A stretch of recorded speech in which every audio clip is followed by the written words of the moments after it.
Hello everyone, welcome to Punjab success mantra. आज हम one concept day series में करेंगे वेक्टर बॉर्न डिजीजेस। ये आपके पीसीएस मेंस 2013 का क्वेश्चन फ्रेम हुआ है। पहले क्वेश्चन देख लीजिए। So what do you understand by vector borne diseases? 100 mark का क्वेश्चन है। ऐसे ही पार्ट बी है, that is what are the challenges in the control of vector borne diseases. अब देखिए, यहाँ पर वेक्टर बॉर्न डिजीजेस की बात करी गई है। उन्होंने आपसे सिंपल डेफिनेशन पूछी है कि वेक्टर बॉर्न डिजीजेस क्या है और कौन कौन से ऐसे चैलेंजेस हैं जिससे हम जो वेक्टर बॉर्न डिजीजेस हैं उसको कंट्रोल या कर्व नहीं कर पाते। ठीक है जी, so let's start the topic. सबसे पहले समझिए व्हाट आर वेक्टर्स। सो अगर हम वेक्टर्स को डिफाइन कर देते हैं, these are small organisms which carry serious diseases. जो भी डिजीजेस हैं जिनको वो कैरी करते हैं उनको कहा जाता है वेक्टर्स। सो जनरल वेक्टर्स आप देखेंगे, कुछ मस्कीटोज होते हैं, कुछ सैंड फ्लाइज होती हैं और कुछ टिक्स होते हैं। फॉर एग्जाम्पल, अगर आप डेंगू की बात करते हैं, चिकनगुनिया की बात करते हैं, अब ये जो फीवर्स हैं ये कौन फैलाता है? That is the mosquitoes. So ये क्या बन गए? दीज आर दी वेक्टर्स, जिनको हम क्या कहते हैं, जो डिजीज को कैरी करते हैं उनको कहा जाता है वेक्टर्स। ठीक है, सो वेक्टर बॉर्न डिजीजेस का मतलब क्या हो गया कि ये जो वेक्टर्स हैं ये डिजीज फैला देते हैं। That is why it is very very dangerous. ठीक है जी, so these are small organisms which carry serious diseases.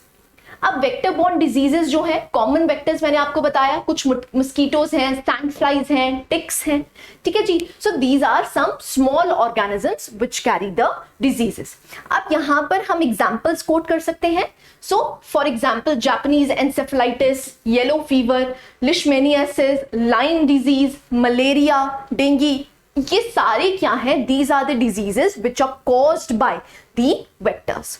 ठीक है, सो अब जब भी वेक्टर बोर्न डिजीजेस जो होती हैं वो रैपिडली इंक्रीज करती हैं। वो रैपिडली इंक्रीज क्यों करती हैं? क्योंकि वेक्टर्स बहुत सारे हो जाते हैं। अब जब वेक्टर्स बहुत सारे हो जाएंगे, दैट मींस डिजीज फैलाने वाले बहुत ज्यादा हो जाएंगे, जिसकी वजह से जो डिजीज है वो काफी रैपिडली आपको फैलती हुई दिखती है। इसीलिए इसका कंट्रोल कर पाना मुश्किल हो जाता है। ठीक है जी, so you have to quote some of the examples. अगर हम देखें, देखिए, अब इसकी प्रिवेंशन जो है वो इजी है, but again you need awareness for this.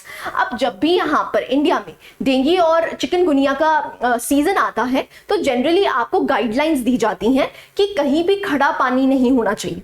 आप अपने शरीर पे मस्कीटो रिपेलेंट लगा सकते हैं। सो जो प्रिवेंशन हैं वो बहुत ईजी हैं। For example, use insect repellents. ठीक है, ऐसे ही जो भी स्टैग्नेंट वाटर है उसको भी आप क्या कर सकते हैं, अगेन जिनसे उनका ब्रीडिंग ग्राउंड ना बने। ठीक है, again you can sleep under an insecticide treated bed net, जो नेट लगा के आप सो सकते हैं। राइट, ऐसे ही आप इंस्टॉल कर सकते हैं क्या, दैट इज विंडो स्क्रीन्स, जिससे कि जो मस्कीटोज हैं वो अंदर ना आ पाए। ठीक है, ऐसे ही जो आपकी वैक्सीन हैं, जो भी रिलेटेड वैक्सीन हैं, आप उनके लिए ट्रीटमेंट ले सकते हैं। फॉर एग्जांपल, जापानीज एंसेफेलाइटिस, अब उसके लिए वैक्सीन लगती है तो वैक्सीनेशन से भी आप अपने आप को प्रोटेक्शन दे सकते हैं। So these are some of the measures जिससे आप क्या कर सकते हैं, वेक्टर बॉर्न डिजीजेस को प्रिवेंट कर सकते हैं। ठीक है जी, सो आप देख सकते हैं जो ये डिजीजेस हैं ये काफी ज्यादा लोगों को प्रभावित करती है। और जनरली हमारा रीजन क्या है, इंडिया का रीजन क्या है, that is mostly tropical in nature. Temperate और ट्रॉपिकल है। अब क्योंकि ट्रॉपिकल नेशन है तो इसकी वजह से यहाँ पर जो ब्रीडिंग ग्राउंड्स हैं इन वेक्टर्स के काफी ज्यादा पाए जाते हैं और उनको एक कंड्यूसिव एनवायरनमेंट मिलता है जिससे कि वो अपने आप को मल्टीप्लाई कर सकते हैं। सो यहाँ पर उनके ब्रीडिंग ग्राउंड्स को क्या करना पड़ेगा, खत्म करना पड़ेगा। ठीक है जी, now what vector borne diseases देख लीजिए। अब क्योंकि क्लाइमेट चेंज हो रहा है जिसकी वजह से क्या हो रहा है, टेम्परेचर इंक्रीज कर रहा है। जब टेम्परेचर इंक्रीज कर रहा है तो इनके जो ब्रीडिंग ग्राउंड्स हैं इनके लिए जो एनवायरनमेंट है वो काफी ज्यादा कंड्यूसिव हो जाता है, जिसकी वजह से ये अपने आप को क्या कर पाते हैं, मल्टीप्लाई कर पाते हैं।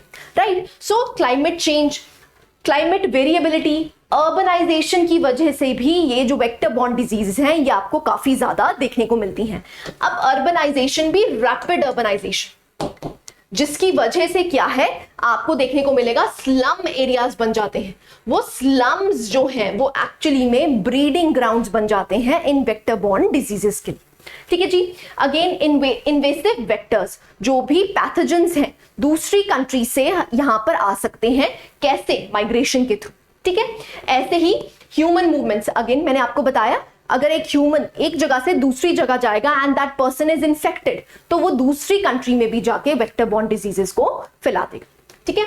ऐसे ही इंडस्ट्रियल एंड एग्रीकल्चरल पोल्यूशन, अब इस पोल्यूशन की वजह से भी आपको वेक्टर बॉर्न डिजीजेस देखने को मिलती है। ठीक है जी। सो जो एटमॉस्फेरिक कॉम्पोजिशन मैंने आपको बताया, जहां पर भी आपको ट्रॉपिकल नेशंस देखने को मिलेंगे वहां पर आपको वेक्टर बॉर्न डिजीजेस काफी देखने को मिलेंगी।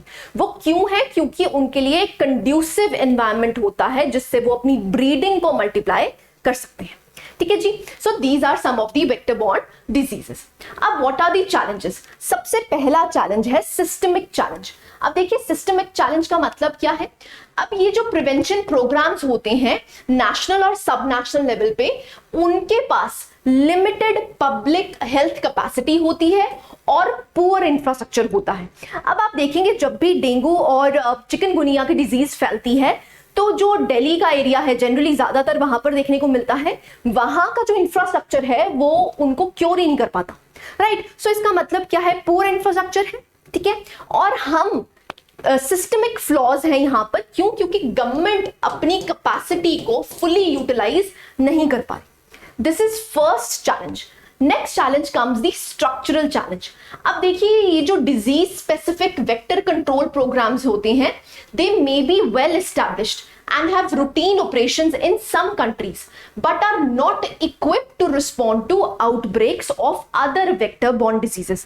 अब जिसके लिए तो प्रोग्राम्स बने हुए, उनकी जो एफिशिएंसी है वो तो आपको देखने को मिलती है, लेकिन अगर कोई और वेक्टर बॉर्न डिजीज का आउटब्रेक होता है तो उसमें जो सिस्टम है वो बिल्कुल कोलैप्स कर जाता है। ठीक है। सो यहां पर आपको कुछ स्ट्रक्चरल फ्लॉज देखने को मिलेंगे। ऐसे ही there may be poor links between organisations and other structural requirements. So यहां पर क्या है, जो लिंकेजेस है वो भी पुअर है। So these are some of the structural flaws. Next is informational. अब देखिए यहां पर क्या है, लैक ऑफ अवेयरनेस है। ठीक है। अब आपको बहुत सी गाइडलाइंस दी जाती हैं जब भी डेंगू और चिकनगुनिया फैलता है कि जो भी इनके ब्रीडिंग ग्राउंड्स हैं, इनके ब्रीडिंग ग्राउंड्स क्या हैं? That is stagnant water. तो लोगों को अवेयरनेस ही नहीं है, तो यहां पर अवेयरनेस फैलाने की जरूरत है।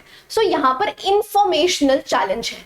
क्या है? जो भी इंसेक्टिसाइड्स डाले जाते हैं, पेस्टिसाइड्स डाले जाते हैं, उनकी सर्वेलेंस भी होनी चाहिए। ठीक है जी। नेक्स्ट चैलेंज आता है एनवायरमेंटल चैलेंज। अब एनवायरमेंटल चैलेंज में क्या है? अब देखिए जो भी हमारे factors that change the availability of the habitats for vectors of diseases can have important implications on transmission and can be both unpredictable and complex। अब फॉर एग्जाम्पल अगर रैपिड अर्बनाइजेशन हुई है कहीं, अगर कहीं भी रैपिड अर्बनाइजेशन है जिसकी वजह से वहां का जो एनवायरमेंट है वो चेंज हो चुका है, अगर वहां का एनवायरमेंट चेंज हो चुका है तो ऐसा हो सकता है कि वहां पर वेक्टर बॉर्न डिजीजेस की जो बीमारी है वो जल्दी फैले। ठीक है। सो वहां का अगर एनवायरमेंट चेंज हुआ है तो हमारी कोशिश क्या रहनी चाहिए कि जो भी हमारे वेक्टर बॉर्न डिजीजेस हैं उनके जो ब्रीडिंग ग्राउंड्स हैं उनको हम कम कर पाए। ठीक है। These are some of the challenges. Next challenge आता है that is political and financial. अब देखिए जनरली हम क्या कर सकते हैं, इनके ब्रीडिंग ग्राउंड्स को खत्म करना है, वो कैसे कर सकते हैं? इंसेक्टिसाइड डाल के। अब वो जो इंसेक्टिसाइड्स हैं उसके लिए भी तो आपको फाइनेंशियल असिस्टेंस चाहिए। ऐसे ही पॉलिटिकल प्रेशर भी होना चाहिए जिससे कि आप जो वेक्टर बॉर्न डिजीजेस हैं उसको हम मिनिमाइज कर पाए। सो यहां पर पॉलिटिकल और फाइनेंशियल चैलेंजेस भी आपको देखने को मिलते हैं। ठीक है। सो यहां पर जो भी वेक्टर सर्वेलेंस है कि जो वेक्टर्स हैं वो ज्यादा ब्रीड तो नहीं कर रहे, तो उसके लिए भी आपको क्या चाहिए? फंडिंग चाहिए। तो फाइनेंशियल कंस्ट्रेंट्स भी हैं। राइट। सो यहां पर आपको फाइनेंशियल चैलेंजेस भी देखने को मिलेंगे। So these two were the questions कि वेक्टर बॉर्न डिजीजेस होते क्या हैं, आपको डेफिनेशन याद होनी चाहिए। आप अपने एग्जांपल्स को कोट कर सकते हैं, इंडिया में डेटा दे सकते हैं कि वेक्टर बॉर्न डिजीजेस काफी ज्यादा देखने को मिलती हैं। ऐसे ही आप कोट कर सकते हैं कि कुछ वेक्टर बॉर्न डिजीजेस के लिए इंडिया की जो वैक्सीनेशन प्रोग्राम है that is known as mission Indradhanush. So वहां पर हम कुछ क्राइटेरियाज डिनोट करके हैं जिससे कि हम वेक्टर बॉर्न डिजीजेस को कम कर पाए. और दूसरा क्वेश्चन था what are the challenges in curbing the vector borne diseases. So these were the challenges. So this was the holistic coverage of vector-borne diseases. I hope you like the lecture. Thank you very much.